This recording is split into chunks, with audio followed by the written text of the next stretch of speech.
The same hand that teaches you to feel safe can, unintentionally, also teach you to be afraid. Did you know that your brain seeks love not where there is happiness, but where there is familiarity? Welcome to this profound journey into the mother's shadow, where love is intertwined with biological memory. We are not just talking about a flesh and blood person, but the first great symbol we encounter upon coming into the world.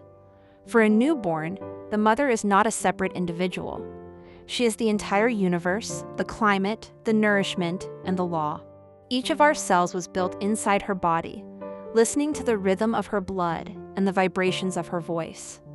This primordial connection creates our first map of the world, defining what is normal and what is dangerous. If the light of this first contact is clear, we learn that the world is a place where we can flourish. The light of the maternal archetype manifests as a protection that never becomes a suffocating prison. A shining light is someone who knows how to stay one step behind, allowing you to fall and then teaching you to get back up.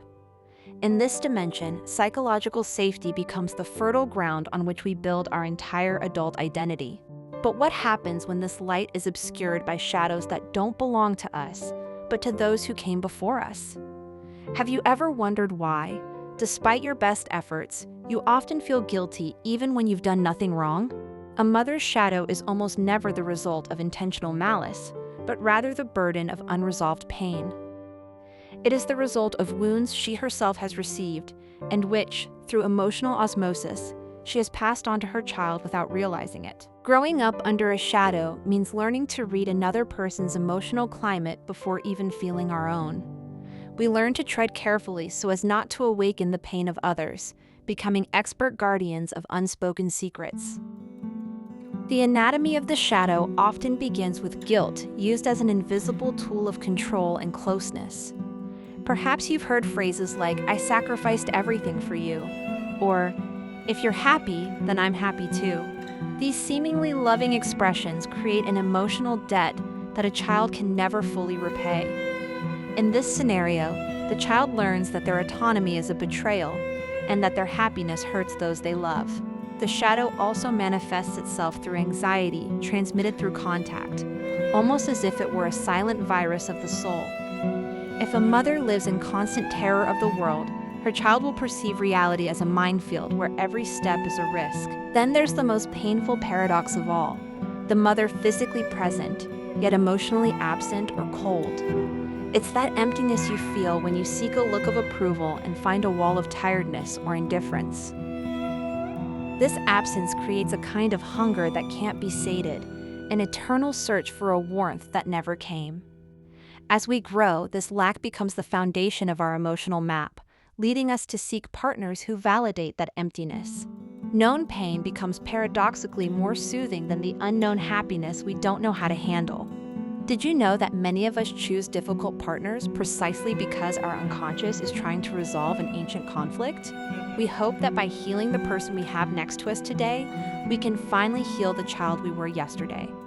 Often, the shadow disguises itself as extreme perfectionism, demanding that we be flawless to deserve a look of approval. We become adults who never know how to rest, convinced that if we slow down, the house of cards of our identity will collapse. Why do we continue to replicate childhood traumas as adults, even when we rationally know they cause us pain? The answer lies in the concept of emotional home, the place where our nervous system feels safe because it recognizes the signals. If your first language was tension, your brain will mistake drama and conflict for a profound form of intimacy. We seek partners who ignore our needs because that rejection is a taste we know all too well. We prefer familiar suffering to unfamiliar freedom, because freedom requires a responsibility we haven't been taught. Our return map always leads us to the same dead ends, convinced that this time the outcome will be different. We don't choose. It's our biology that pushes us toward the fire, longing to finally tame it. We believe that if we can earn the love of those incapable of loving, we will have finally redeemed our primal value. But awareness is the first step to redrawing the boundaries of this complex internal territory. We can begin to look at our mother not as the center of our world, but as a woman with her own history of pain. we can understand that she, in turn, was a daughter, the victim of another shadow and another inherited map. This generational chain is like barbed wire enveloping the family tree, preventing new fruit from being born healthy. We must recognize that pain is not a mandatory inheritance, and that we can choose to put the burden down. Breaking this pattern requires an act of courage that is often confused with selfishness or a lack of gratitude. Setting healthy boundaries is not an attack on those who gave us life, but an act of protection towards life itself. Many people remain trapped in the shadows because they fear that, in healing, they will lose their connection to their family. But a trauma-based bond is not a connection. It's a rope that prevents you from swimming toward shore. Have you ever noticed how your inner voice sounds terribly like that of the person who criticized you as a child? That voice that whispers that you are not enough, that you are doing everything wrong, that you don't deserve the peace you seek. Learning to distinguish your authentic voice from the background noise of the shadows is the most sacred work we can do. It takes time, it takes solitude, and sometimes it requires crossing a desert of sadness to reach the sea.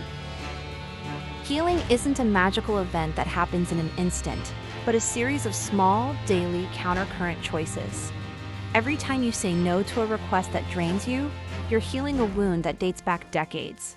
Every time you allow yourself to be happy without asking permission, you're breaking a link in the old chain. You realize you're healed when tension no longer feels like love, but simply something to protect yourself from. When you can be in silence without feeling the need to fill it with someone else's expectations, your emotional home can be rebuilt, brick by brick, on a foundation of genuine self-esteem and respect.